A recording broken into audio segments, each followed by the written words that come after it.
Cet inventeur de génie, venu d'Italie, est un visionnaire audacieux. Fort de ses expériences sur des ondes mystérieuses, il veut être le premier à envoyer un message télégraphique sans fil au-delà de l'Atlantique. Des espions tentent de s'emparer de son invention. Il espère établir une liaison radio permanente avec les navires en haute mer. Une technique aussi novatrice suscite également l'intérêt de l'armée. Il va jusqu'à défier l'empereur Guillaume II.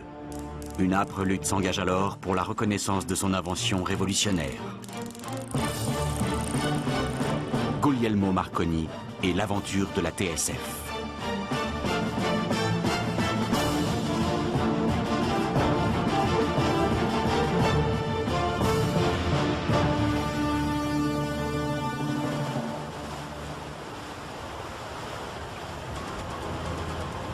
Les navires effectuent régulièrement des traversées à des milliers de milles marins de leur port d'attache.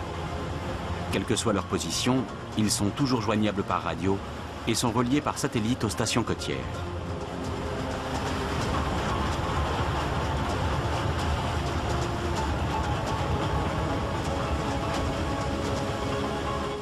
Dans la Manche, le trafic est particulièrement dense.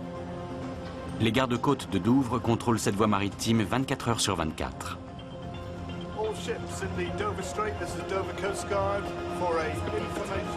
Entre 400 et 500 bâtiments transitent quotidiennement par ce détroit. Et grâce à un contact radio permanent, ils sont avertis des dangers qui les guettent. Convois remorqués exceptionnels, transport de matières dangereuses ou accidents de navigation.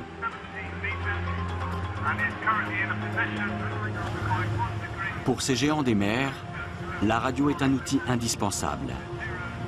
Elle leur permet de rester en contact à tout moment avec les stations de contrôle à terre, ainsi qu'avec les autres navires.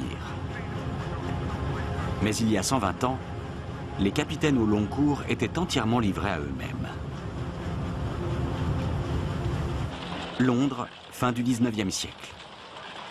L'Angleterre est la plus grande nation maritime et tient à le rester. C'est alors qu'arrive en ville un jeune scientifique italien, avec une invention révolutionnaire. À l'époque, Sir William Henry Preece est l'ingénieur en chef du British Post Office. En décembre 1896, devant une assemblée de scientifiques, il organise à Toynbee Hall une présentation publique de l'invention du génial italien. À l'aide d'un dispositif de sa fabrication, Guglielmo Marconi prétend transmettre à distance, sans fil, des signaux en morse. Cependant, il craint de voir des concurrents s'emparer de son invention. Tant que son brevet n'est pas déposé, il poursuit donc ses expériences dans le plus grand secret. Gentlemen, Mr. Marconi.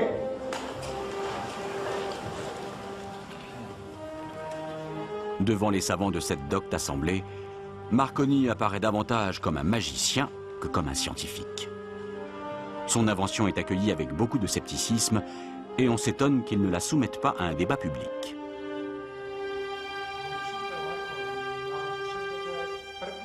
Le dispositif de Marconi s'appuie sur le principe des ondes radioélectriques.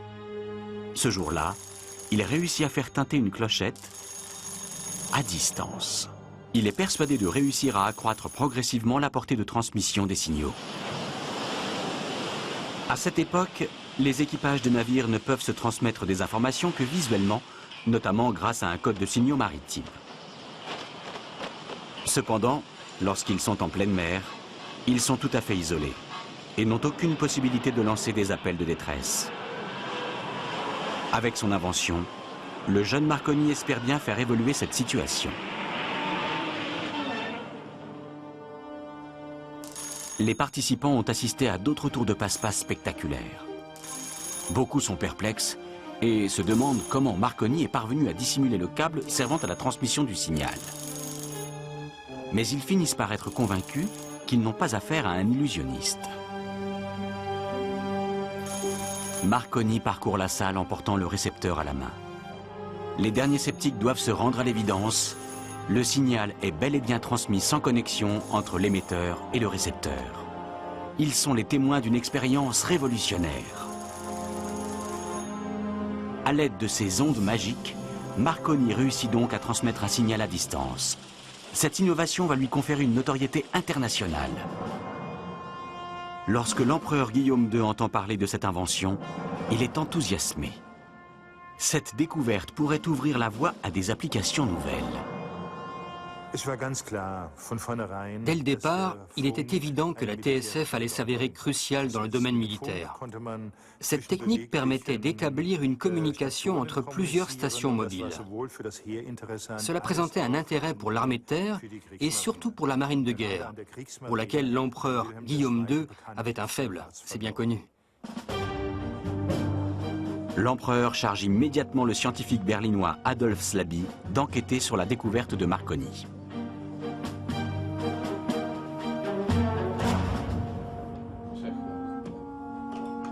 Marconi avait décidé peu avant de quitter l'Italie avec sa mère et de gagner l'Angleterre. En effet, son pays natal ne lui apporte aucun soutien et ne montre aucune reconnaissance pour ses travaux.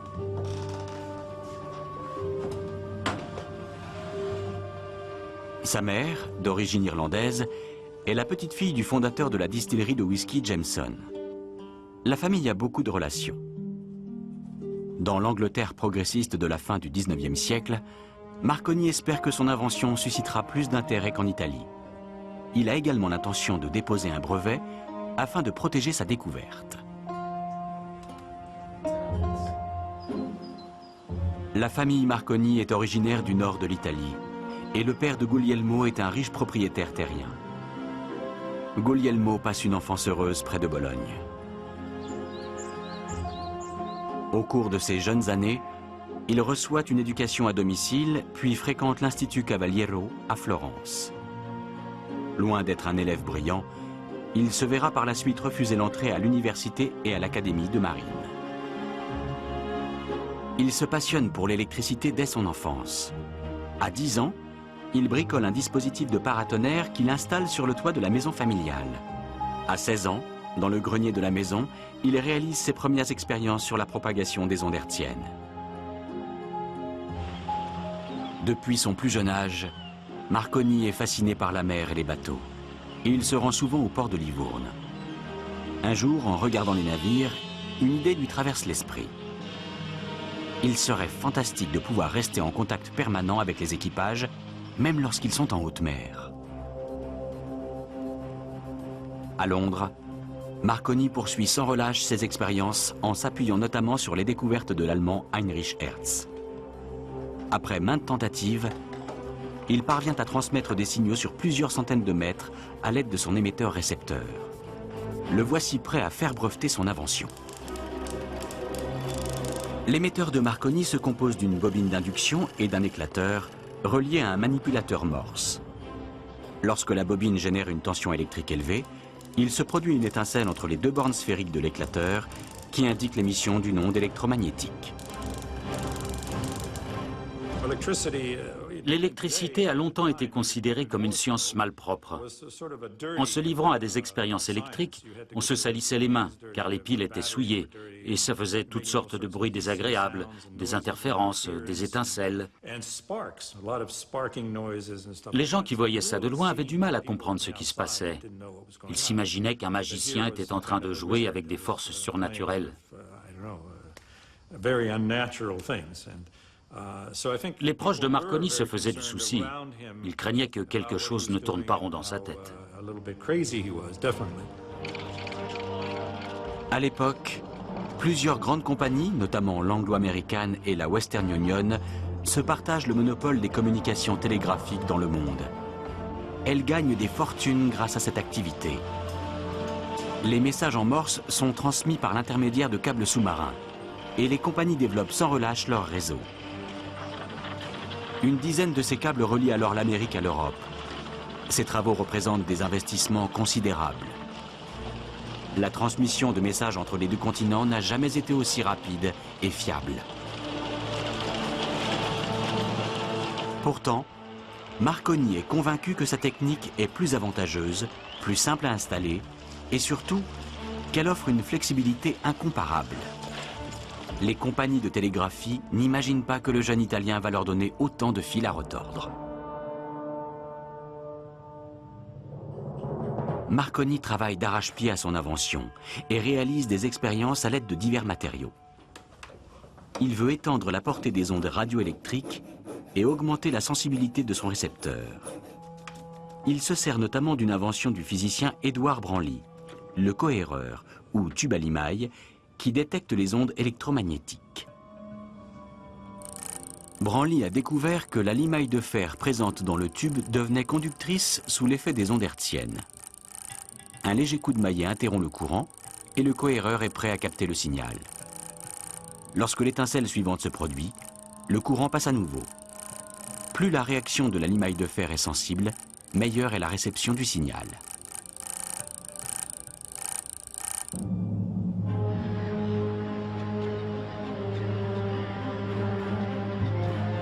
Afin que les ondes radioélectriques se propagent de la Terre jusqu'à un navire, elles doivent franchir un obstacle, la surface de l'eau.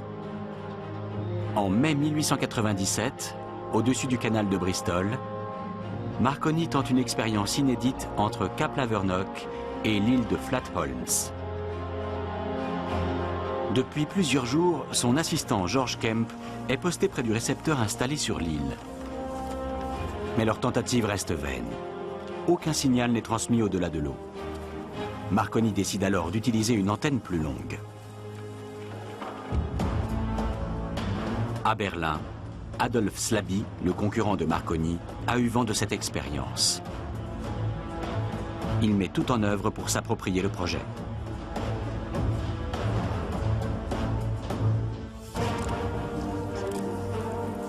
Slaby parvient à se faire inviter aux essais par Sir William Preece, qui soutient avec enthousiasme les travaux de Marconi. Ce dernier ne cache pas sa méfiance. Quelles sont les intentions de cet Allemand spécialiste en électrotechnique? Toute personne connaissant les expériences de Marconi représente un concurrent potentiel, car l'inventeur est toujours sans nouvelles du bureau des brevets. Malgré tout, il tolère la présence de Slaby, par égard pour son protecteur du British Post Office. Il fait alors une nouvelle tentative.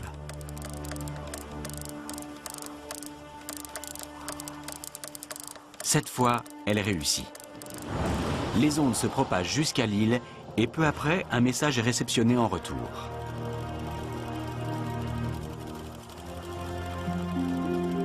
La portée de la transmission passe à 14 km. Un nouveau record est établi et la journée du 13 mai 1897 entre dans l'histoire.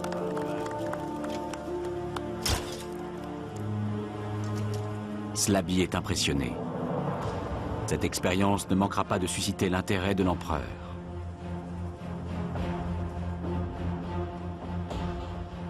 Pendant ce temps, au British Post Office, Sir William Preece a d'autres projets en tête.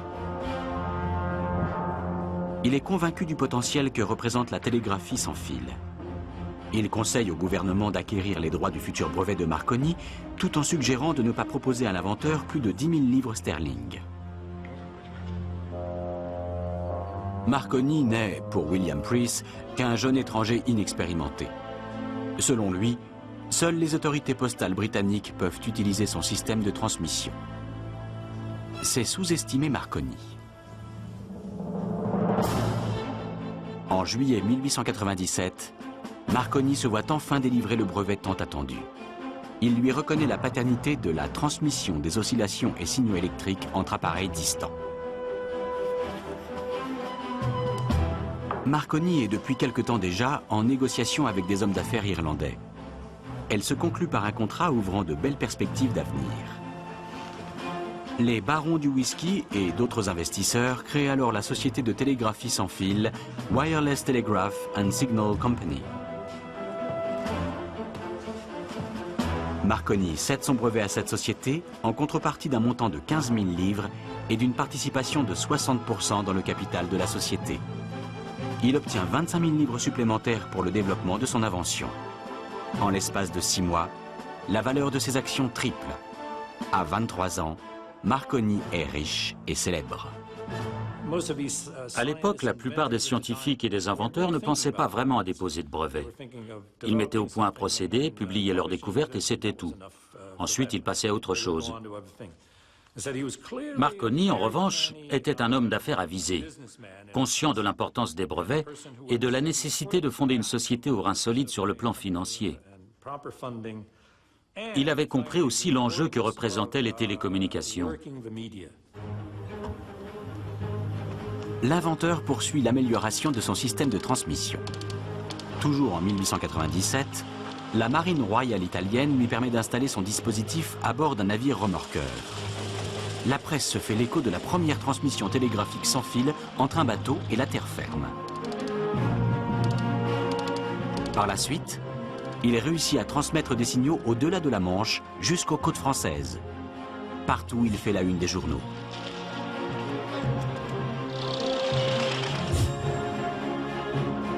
La reine Victoria demande à Marconi d'installer une station de TSF dans sa propriété située sur l'île de Wight. Chaque jour, elle peut ainsi avoir directement des nouvelles de son fils, dont le yacht mouille au large de l'île.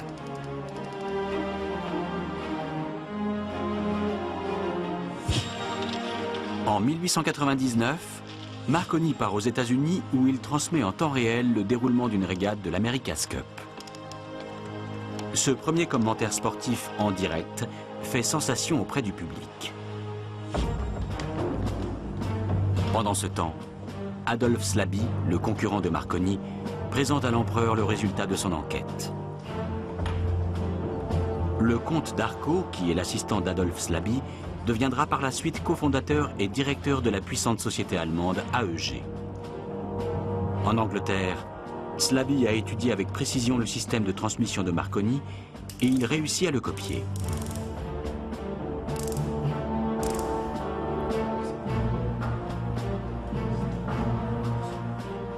Aux yeux de Guillaume II, cette technique offre des possibilités de communication jusque-là inédites pour l'ensemble de ses armées, et notamment sa marine de guerre.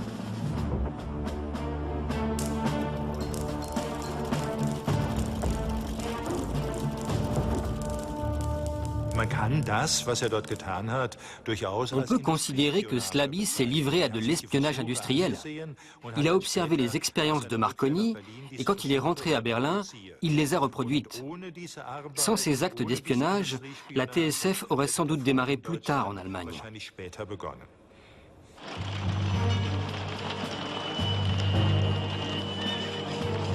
À Berlin, Adolphe Slaby entreprend ses premiers essais. Il parvient à transmettre des messages entre deux bâtiments de l'université technique. L'empereur met à sa disposition plusieurs aérostats qui lui permettent de maintenir en l'air de grandes antennes et d'augmenter ainsi la portée des ondes radioélectriques.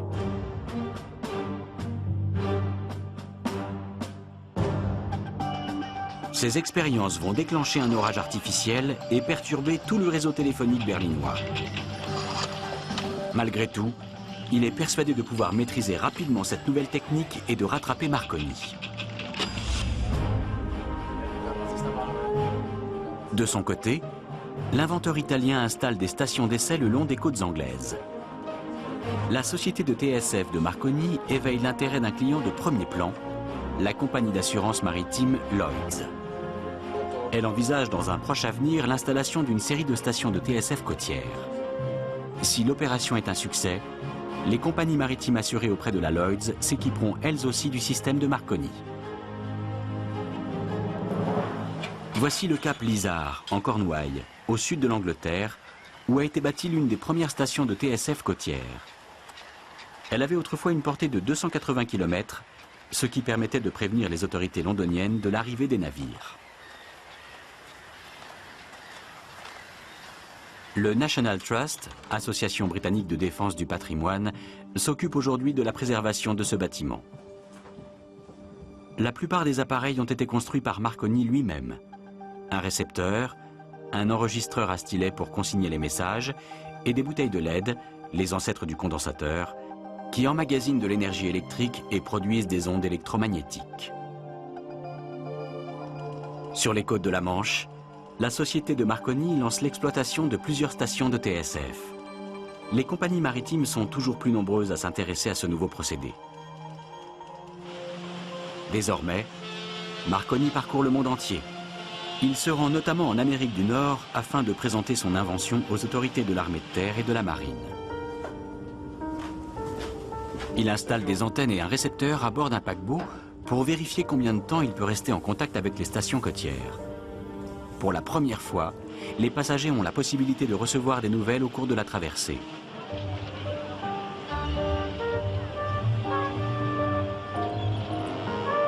Dans les premières classes du paquebot, Marconi est un passager très en vue. Il est riche, célèbre et célibataire. Je ne dirais pas que c'était un coureur de jupons invétéré, mais presque. Il appréciait la compagnie des belles femmes et se liait très facilement avec elles. Sa notoriété lui assurait un succès certain. Oui, les femmes tenaient une place importante dans sa vie, mais seulement pour un temps. Très vite, il retournait à ses vrais amours et s'attelait de nouveau à sa tâche, la transmission de signaux en morse. Automne 1899. Marconi est sur le point de décrocher un gros contrat. Il va présenter son procédé de TSF à la marine de guerre américaine. Pour cela, il équipe 2 navires et une station côtière avec son système d'émetteur-récepteur. Les Américains exigent alors que les 2 navires émettent simultanément un message. C'est la catastrophe. Le récepteur consigne les messages, mais ils sont absolument illisibles. En effet, la transmission simultanée des signaux a provoqué des interférences entre les 2 émetteurs. Marconi assure aux autorités militaires qu'il va résoudre ce problème. Mais la marine américaine renonce finalement à la TSF. Elle préfère continuer à transmettre ses messages avec ses bons vieux pigeons voyageurs. Marconi cherche une solution au problème. Son système doit être mieux syntonisé, c'est-à-dire capable d'émettre et de recevoir des ondes radioélectriques de même fréquence.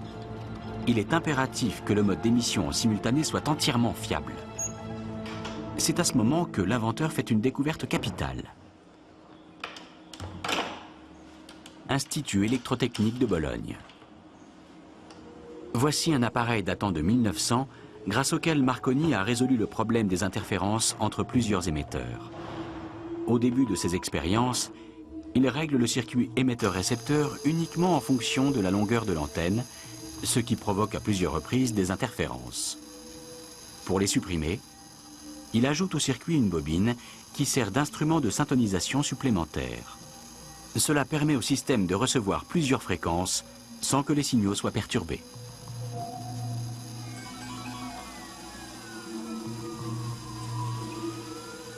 Marconi dépose une demande de brevet pour sa nouvelle invention et reçoit une réponse favorable en avril 1900. Ce procédé ouvre de belles perspectives d'avenir.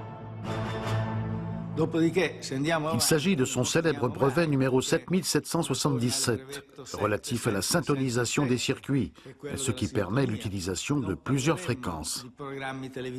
Si la téléphonie mobile et les différents canaux de radio et de télévision existent aujourd'hui, c'est parce que Marconi a découvert le principe de la division des fréquences et, d'une façon plus générale, la possibilité de distinguer plusieurs signaux les uns des autres. Toujours en avril 1900, Marconi crée une société de communication maritime ayant pour but d'équiper les navires avec un système de TSF. Le succès est immédiat. L'amirauté britannique lui commande 26 stations destinées aux navires, ainsi que 6 stations côtières. Quant à la Lloyds, elle lui propose un contrat de 14 ans. Pour Marconi, l'avenir s'annonce radieux.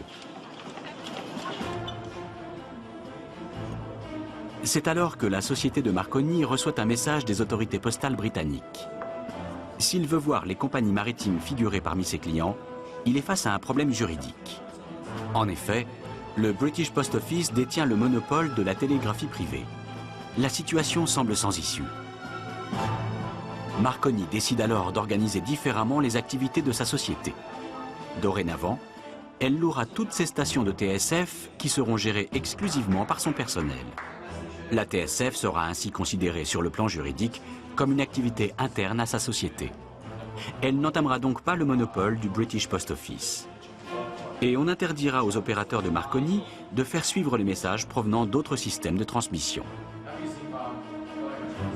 Marconi pense que le moment est venu de dévoiler son projet secret, réaliser une liaison transatlantique sans fil entre l'Angleterre et l'Amérique du Nord. Ce serait une réussite historique si les liaisons radio avec les navires pouvaient être maintenues tout au long de la traversée de l'Atlantique.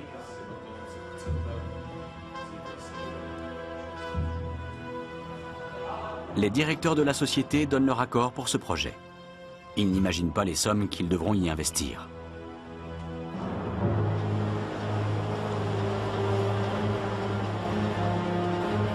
En 1901, Marconi décide de trouver un site pour sa station transatlantique. La baie de Poldhu, en Cornouailles, lui semble être l'emplacement idéal. Derrière un hôtel, il fait construire plusieurs baraquements ainsi qu'une antenne circulaire composée de 24 pylônes de 60 mètres de haut.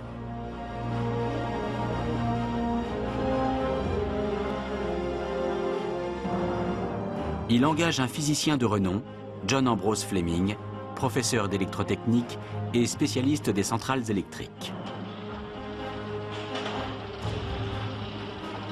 Fleming estime que le projet audacieux de Marconi est réalisable, mais seulement à l'aide d'une centrale électrique puissante.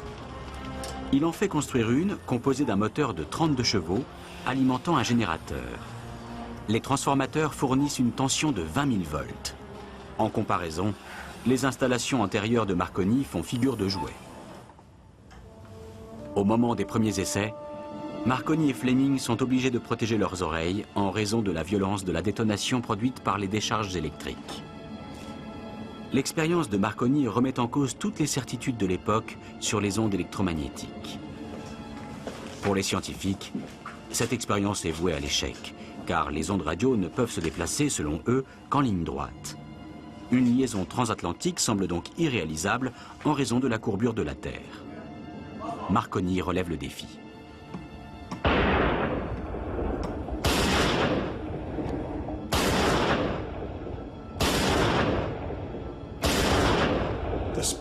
Les décharges électriques produites à Poldhu étaient si puissantes qu'on les entendait jusqu'au village voisin à 1,5 km. Les habitants de Mullion ont dû avoir la peur de leur vie. Ils devaient se demander ce qui pouvait bien se passer à Poldhu. Les villageois surnomment la station l'usine à foudre. Fleming et Marconi tentent l'impossible pour accroître la puissance de l'émetteur. Mais l'énorme tension électrique est de plus en plus difficile à maîtriser. Le 9 août 1901, Marconi note « On a assisté à un phénomène spectaculaire. Il y a eu comme un coup de tonnerre au-dessus des pylônes, tandis que des décharges électriques couraient le long des câbles en direction du sol. »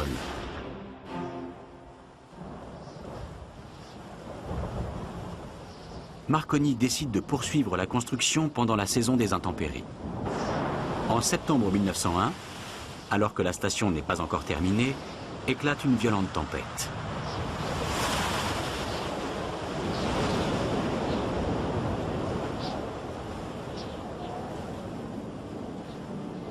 Au bout de quelques jours, le calme revient enfin. L'installation de Marconi est détruite. La tempête a arraché les pylônes comme de simples fétus de paille. Quant à la station en cours de construction en Amérique, elle sera également détruite par un ouragan. Marconi craint de ne pouvoir garder plus longtemps le secret autour de son projet. À Poldhu, il fait reconstruire à la hâte une antenne provisoire, car il ne veut en aucun cas modifier son calendrier.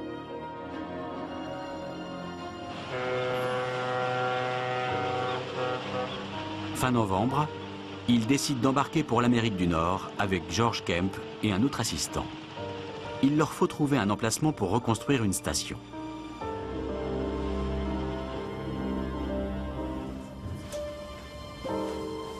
Au cours de la traversée, il essaie de rester en contact aussi longtemps que possible avec Poldhu.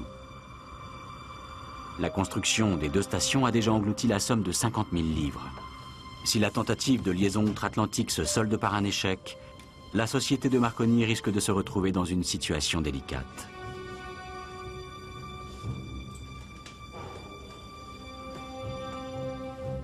Une lourde responsabilité.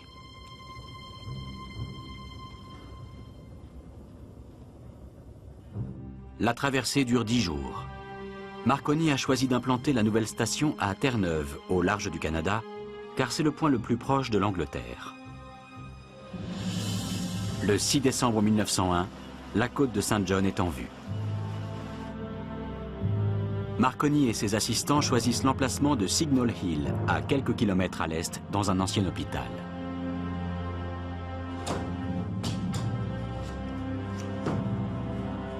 C'est là qu'ils vont s'implanter provisoirement. Il serait illusoire d'espérer équiper la nouvelle station d'antennes gigantesques. Cela prendrait des mois et coûterait des sommes colossales. L'inventeur doit trouver une autre solution. S'il veut que les investisseurs continuent à le soutenir financièrement, il lui faut obtenir rapidement des résultats concrets.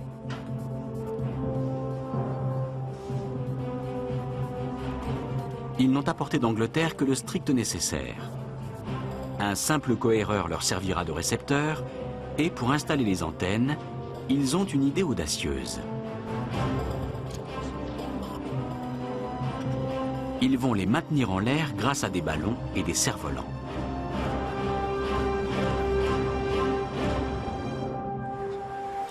Les premiers essais viennent à peine de démarrer qu'un cerf-volant se déchire en raison des mauvaises conditions climatiques.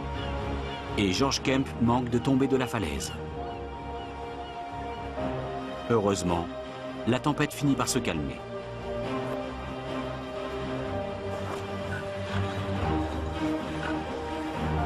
À l'aide d'un nouveau cerf-volant, il dresse les antennes en l'air.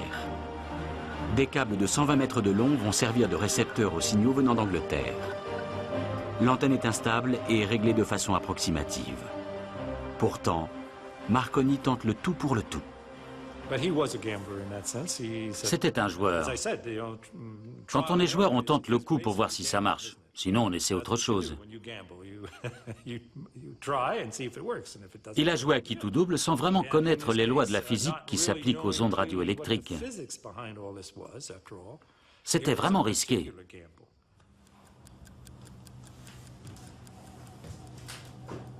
Cela fait 2 jours que Marconi et ses assistants attendent désespérément de capter les signaux en provenance d'Angleterre. Le 9 décembre, ils ont envoyé un télégramme à la station de Poldhu, donnant l'ordre aux opérateurs de commencer à émettre le signal Morse S.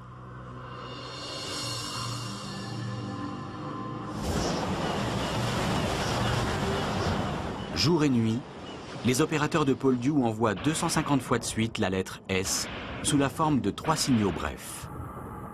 Ils renouvellent la séquence toutes les 5 minutes. Marconi n'a pas installé d'enregistreur à stylet. Il ne dispose que d'un écouteur téléphonique relié au cohéreur pour recevoir le signal. Mais il n'entend rien, hormis quelques grésillements et signaux parasites. À Poldhu, les vapeurs de mercure qui émanent des condensateurs provoquent des saignements de gencives chez les opérateurs. Inlassablement, ils continuent à émettre au-delà de l'Atlantique le signal convenu. Tout à coup, à Signal Hill, l'écouteur téléphonique semble enfin transmettre un crépitement familier. Mais il est difficile à identifier, noyé au milieu d'autres bruits parasites. N'est-ce qu'une illusion ? Marconi demeure sceptique. A-t-il vraiment entendu 3 faibles signaux? Il demande confirmation à Kemp, son assistant. Au milieu des grésillements, Kemp finit lui aussi par entendre les 3 signaux, la fameuse lettre S. Le jour même, Marconi prévient les directeurs de sa société à Londres, puis il organise une conférence de presse. Le monde entier apprend l'incroyable nouvelle. Pourtant, l'accueil est mitigé. Certains scientifiques sont incrédules, et Thomas Edison fait même passer Marconi pour un menteur. Malheureusement, ce dernier ne dispose pas de preuves tangibles de sa réussite, car il n'a pas utilisé d'enregistreur à stylet. C'est à ce moment que la pression psychologique s'est accentuée. Il était en butte aux remises en cause, à des attitudes sceptiques et à de vives critiques. Toutes ces atteintes à son honneur l'ont profondément affecté. C'est certain. Les scientifiques sont en mesure aujourd'hui d'expliquer à quel moment et dans quelles conditions Marconi a pu recevoir les signaux. Voici l'Institut Leibniz de physique atmosphérique sur les côtes de la Baltique. Les scientifiques y étudient la composition et les propriétés de l'ionosphère, une région de l'atmosphère située entre 80 et 800 km d'altitude. À l'époque, Marconi ignore la fréquence des ondes qu'il émet, ainsi que l'existence de l'ionosphère. Or, ces deux éléments sont fondamentaux pour expliquer la propagation des ondes électromagnétiques. À l'Institut, un sondeur vertical émet un rayon laser très puissant en direction du ciel. C'est grâce à ce procédé que les scientifiques peuvent étudier les propriétés de l'ionosphère.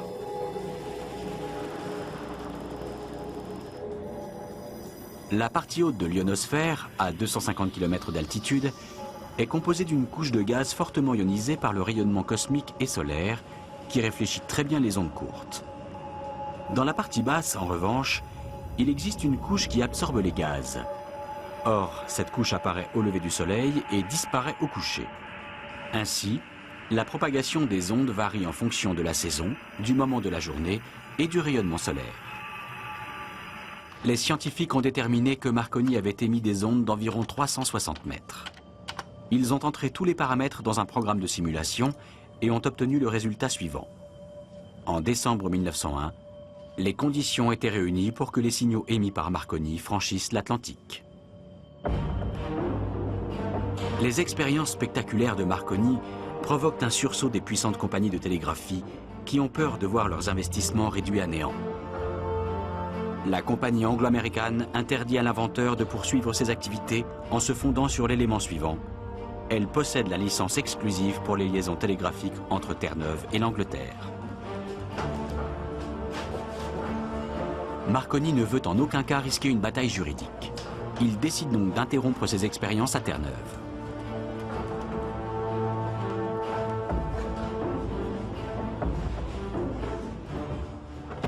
Lorsque Guillaume II apprend l'exploit de Marconi, sa colère monte d'un cran.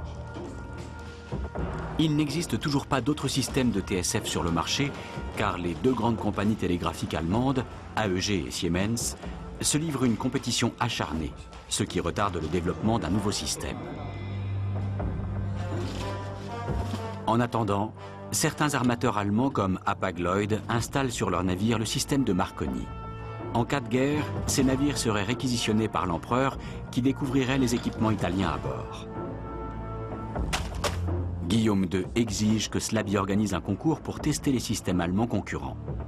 Le gagnant se verra confier la mission d'équiper la flotte impériale.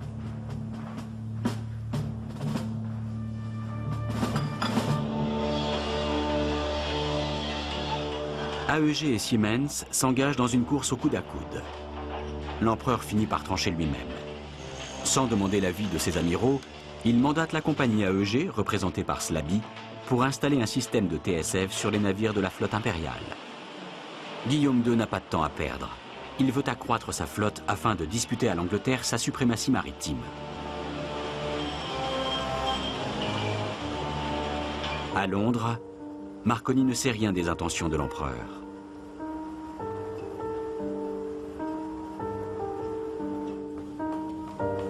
Il vient d'épouser Béa, fille d'une grande famille de l'aristocratie britannique. Très vite, elle réalise que son mari est un excentrique et un individualiste. Pour leur voyage de noces, il opte pour une station de TSF sur une côte battue par les vents, plutôt que pour Venise.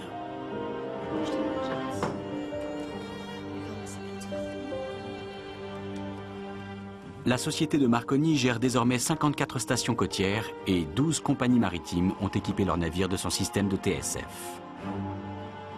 Si la liaison transatlantique n'est pas encore parfaitement au point, les messages parviennent néanmoins jusqu'en Amérique, retransmis de navire en navire. Marconi est en passe de créer un monopole.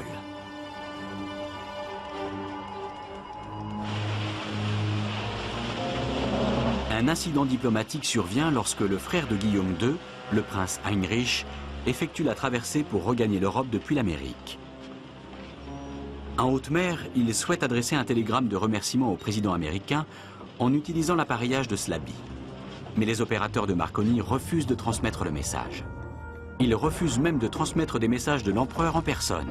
C'en est trop. Guillaume II perd patience et décide alors de mettre un terme au monopole de Marconi. Sous la pression de l'empereur, la société Telefunken est créée. Les différents concurrents allemands sont réunis au sein de cette nouvelle structure qui permet de regrouper la matière grise et les activités de production.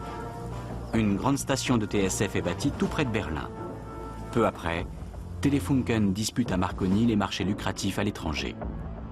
Telefunken est son premier concurrent sérieux.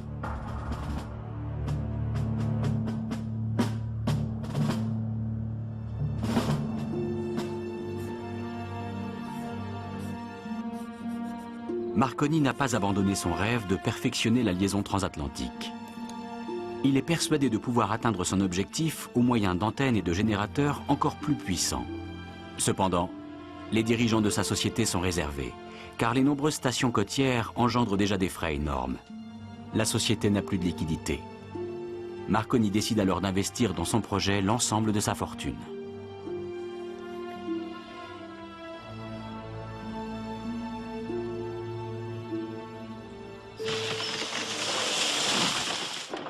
Au Canada, il s'attaque à la construction d'une nouvelle station sur le site désertique de Tablehead, près de Glace Bay, en Nouvelle-Écosse. Marconi fait ériger 4 immenses pylônes capables de résister aux tempêtes. Entre les pylônes, des kilomètres de fils d'antennes sont installés.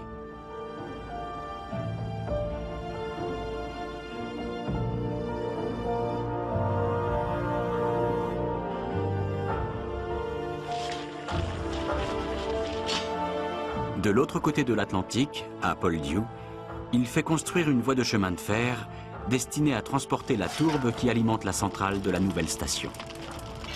Le moteur de la centrale alimente d'énormes générateurs capables de produire des ondes de 5 km. L'énergie fournie est emmagasinée dans de gigantesques condensateurs. Ce chantier nécessite des investissements vertigineux, mais pour Marconi, c'est la seule solution.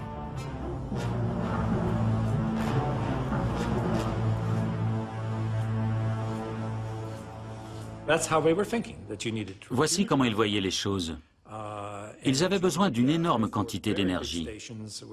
Il leur fallait donc des stations immenses, équipées de grandes centrales électriques, avec des condensateurs gigantesques qui stockaient des charges électriques énormes.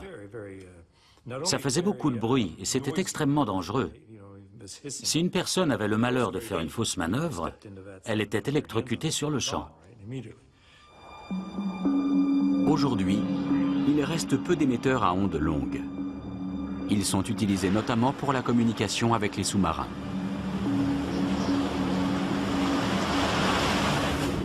Seules les ondes radio supérieures à 10 km, comme par exemple les ondes de très basse fréquence, sont capables de pénétrer l'eau de mer. Avec un équipement radio classique, les autorités maritimes peuvent rester en contact avec leurs sous-marins jusqu'à une trentaine de mètres de profondeur. Mais les ondes longues permettent de transmettre seulement des messages simples. Pour répondre, le sous-marin doit faire surface.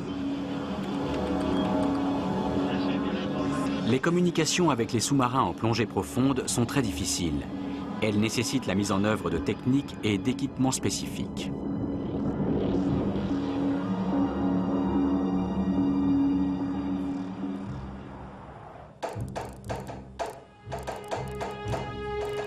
Depuis près d'un mois, à Poldhu, les opérateurs tentent sans succès de transmettre des signaux outre-Atlantique.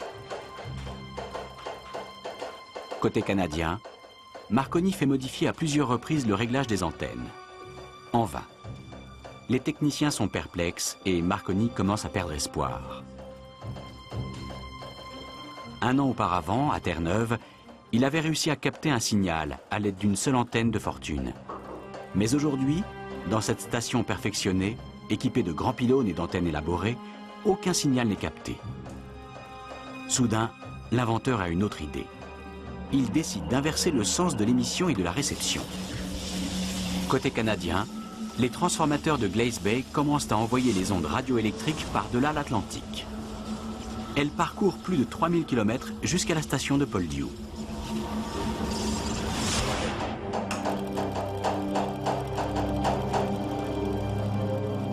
Le 16 décembre 1902, l'opérateur de Glace Bay reçoit enfin le message tant attendu. Depuis 2 heures, Poldhu capte des signaux sans discontinuer. C'est un tournant décisif.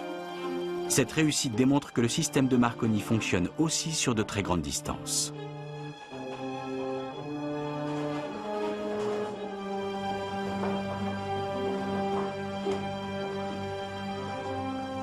Marconi envoie alors 2 messages, l'un au roi d'Angleterre, l'autre au roi d'Italie.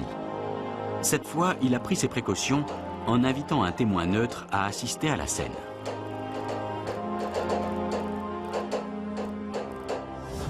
Il s'agit d'un reporter du London Times qui rapporte le succès de l'expérience. À la suite de cette nouvelle, les actions des grandes compagnies de télégraphie s'effondrent. Cependant, le succès de Marconi n'est pas accueilli partout avec le même enthousiasme. Des responsables politiques du monde entier arrivent à Berlin, convoqués à une réunion de crise. Guillaume II est l'initiateur de cette réunion, destinée à préparer la première conférence radiotélégraphique internationale. L'empereur a pour objectif principal de contraindre Marconi à retransmettre les messages de tous les systèmes de TSF. Il veut briser ce monopole. Au cours de cette conférence, toutes les nations vont se liguer contre l'inventeur italien.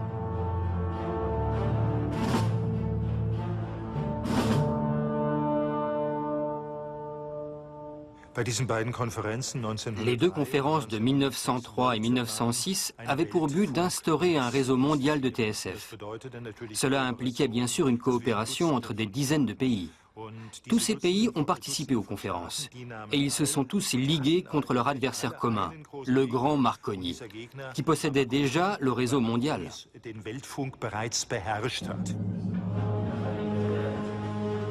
Grâce à la liaison transatlantique, Marconi a d'ores et déjà remporté un grand succès. Il est néanmoins conscient qu'il faudra beaucoup de temps pour que son système fonctionne en toute fiabilité sur cette distance. En attendant, il a presque atteint son objectif initial, rester en contact permanent avec les navires en mer. Le tournant décisif aura lieu quelques années plus tard, à la suite d'un événement dramatique.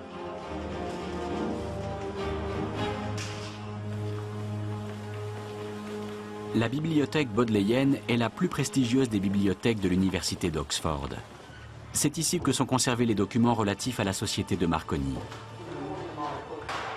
Parmi ces milliers de documents, on trouve des télégrammes envoyés pendant le naufrage du Titanic.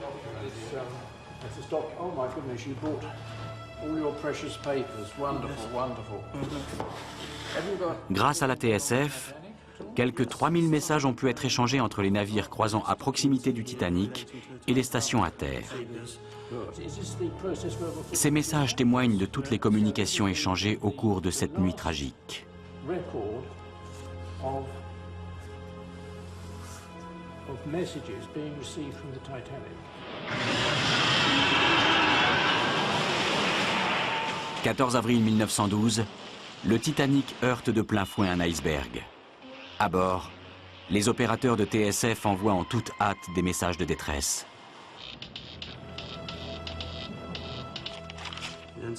Là, il est écrit que les messages envoyés par le Titanic devenaient très faibles. Et là, impossible d'émettre les signaux. Interruption brutale, comme si le courant avait été coupé d'un coup. Oui, c'était vers 2h20.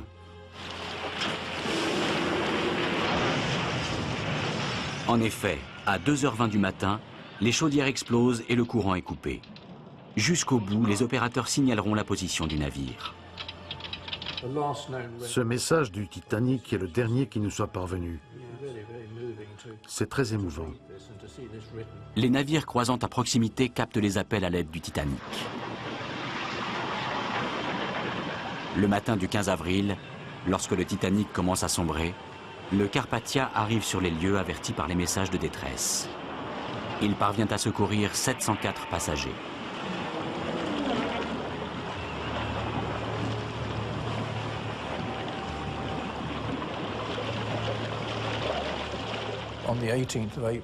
Le 18 avril, le directeur de la poste britannique a déclaré devant la Chambre des communes « Tous ceux qui ont été sauvés l'ont été grâce à un homme, M. Marconi. »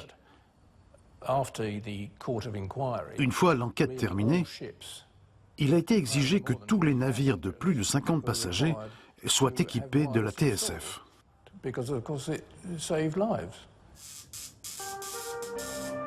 En 1912, Lors de la conférence radiotélégraphique internationale de Londres, il est décidé d'obliger les stations de TSF à transmettre tous les messages, quel que soit le système qu'elles utilisent. Marconi et Telefunken mettent un terme à leur compétition. L'entente entre les deux géants scelle une paix durable dans le domaine de la radiotélégraphie. La vie privée de Marconi est moins heureuse. Sa passion pour la TSF est tellement dévorante qu'il finit par quitter sa femme. Il ne semble pas fait pour mener une vie de famille. Cela caractérise bien Marconi. Il voulait tellement voir fonctionner son invention que tout le reste n'était que pure distraction. Marconi s'installe sur son yacht, baptisé Electra, qu'il aménage en laboratoire flottant pour y poursuivre ses expériences. En 1909, il reçoit, avec l'Allemand Karl Ferdinand Braun, le prix Nobel de physique en reconnaissance de ses travaux sur la TSF. Il meurt d'une crise cardiaque le 20 juillet 1937. Ce jour-là, les stations de radio du monde entier lui rendent hommage en observant 2 minutes de silence.